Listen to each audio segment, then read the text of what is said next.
could never have imagined that God would have restored back to me my finances. So a little back, 6 kids in a country farm, and pay things off. So they at an early age to give, save and spend a little. So really good principles. Finance was in my genes. My dad was a finance on committees with the church, and a lovely Christian family. So by the time I was 18, I first home. I had $8,000 to buy a $24,000 house, and the bank said no. Saving. So that's just sort of where that started. Fast forward through until the year 2000, and I was married. I had 3 children. We had a beautiful home on acreage. We had a rental property. We had a share portfolio and a superannuation. So very well off, and teaching our children and involved in our church wherever we were, wherever God raised us up. In the year 2000, my first husband sat me down with a cup of tea and said, "I don't know if I love you anymore. I need a month away. I don't know whether I love you or somebody else." And, that was pretty horrific. And even though I knew and I couldn't work out if it was bipolar or depression or what, it was just horrific. And I sobbed before the Lord, and you know, the comfort for me was the scriptures. And I was a rock solid Christian chick, and I couldn't believe it. Like, you are so stupid. Why would you dump your family who love you? And as time went on in that year, came, as people do when you try to restore a relationship. We moved then from that town to the Gold Coast.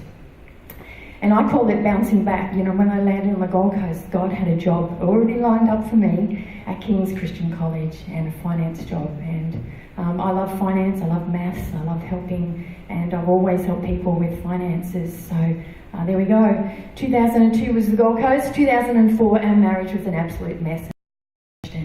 And so then you have that horrible thing of going through a divorce and getting set on. I just remember just crying out to God, going, "This is nuts. This is not what you had planned for me. But you know, you've got to help me through." So Isaiah 41:13, "For I am the Lord your God, takes hold of your right hand and says, 'Do not, I will help you.'" And 3 o'clock in the morning when you wake up, and I'd be crying, just to say, "God, get a hold of me. Help me through this. I believe you will." And then, of course, it takes a little while before your financial settlement.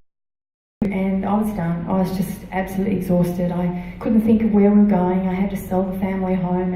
And I was the one who always did negotiations. I'd sold many properties and bought. And it was just the way I was wired. And so some really lovely Christian deposit with all our money. These people look after it. They make years I had actually negotiated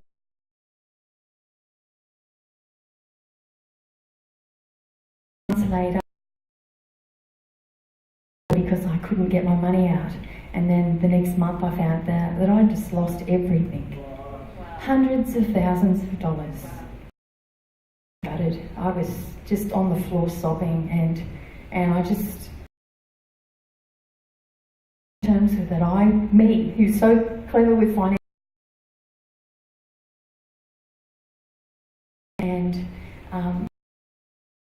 that, you know, I had nothing. I'd ruined my whole life, basically. So hard. I had 3 really good girlfriends.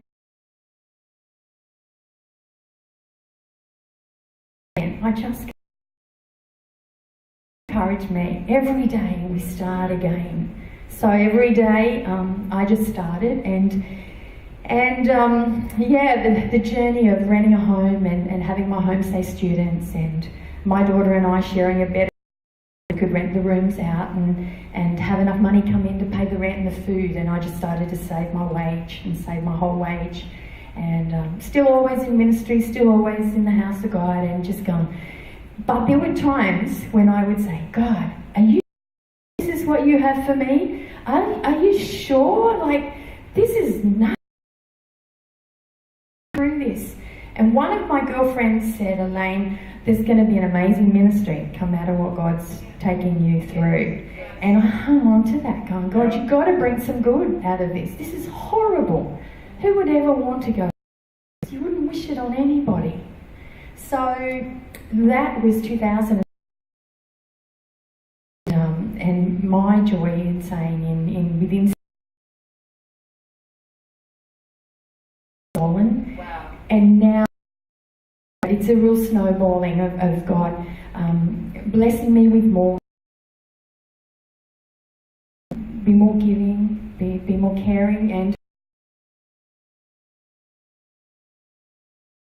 to so many people.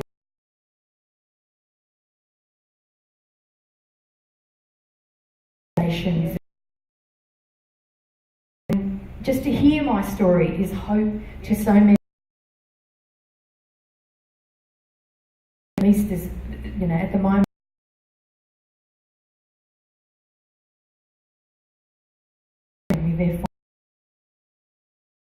Now I do run my own little finance group. I've done that for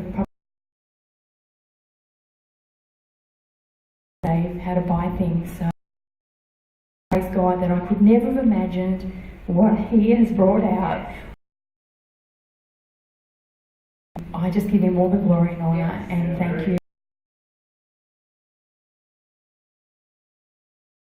And I would encourage, if you have a financial issue, I would love to pray with you. I would love to encourage you and share. But yeah, I give God all the glory. Thank you. Yeah, great story.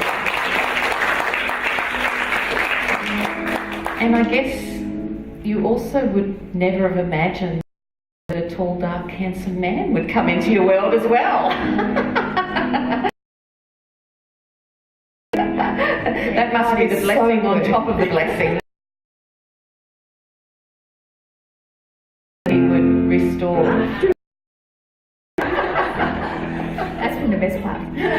Awesome. So, what an encouragement to each one of us. So, were you encouraged? Yeah. So tonight, wherever we just want to encourage you to dream again. Dream again. Ask and think. You might not have exactly the same story facing. Imagine what God can do. Thank you so much for sharing, guys.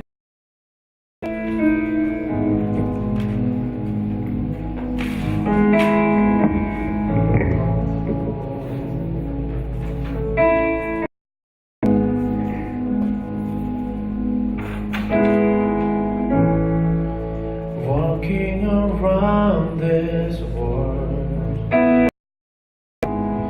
I thought by now they'd fall, but you have never failed.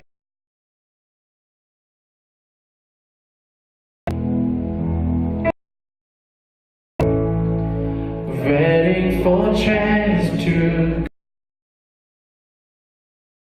knowing the battle's won, for you have never failed me yet.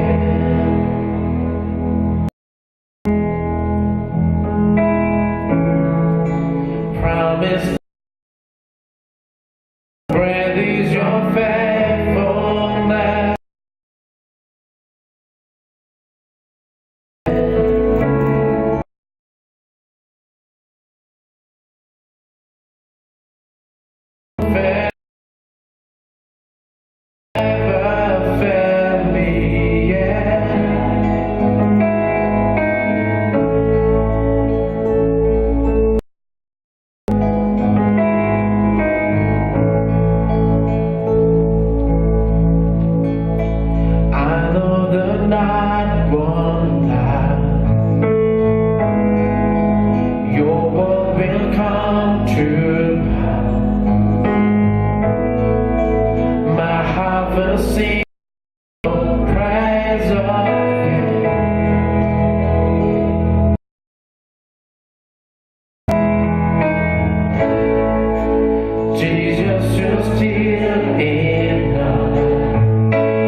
Yeah,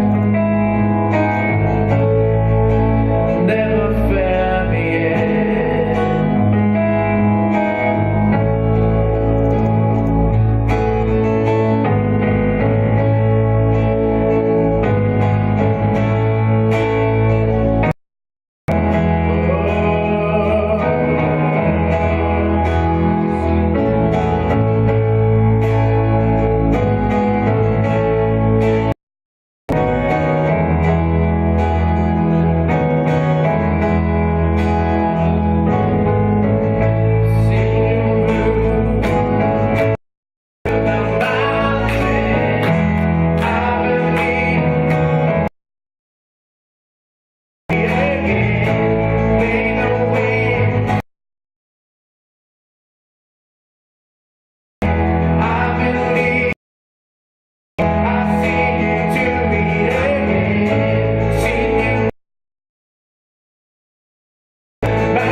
Still stands.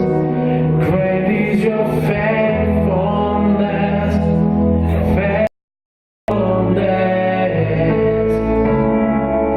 Still in your hands, my confidence, you'll never fail.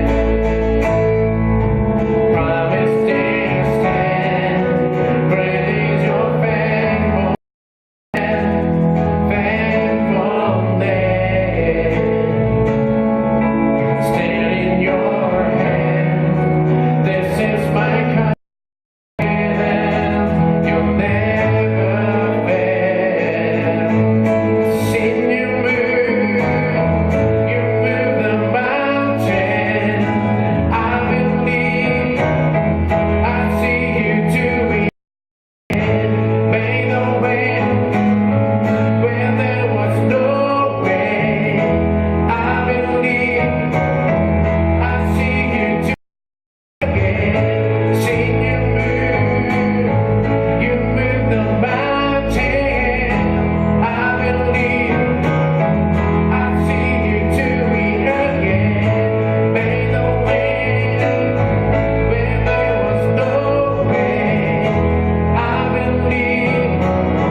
People here tonight that have heard testimony of what breakthroughs that people had.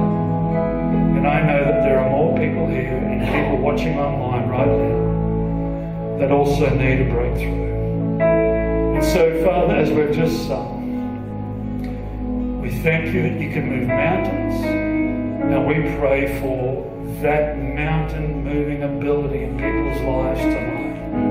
In particular, move sickness out of our bodies, we pray. Come, Lord God. You've done it once before. We ask that you would do it again, Lord God. Complete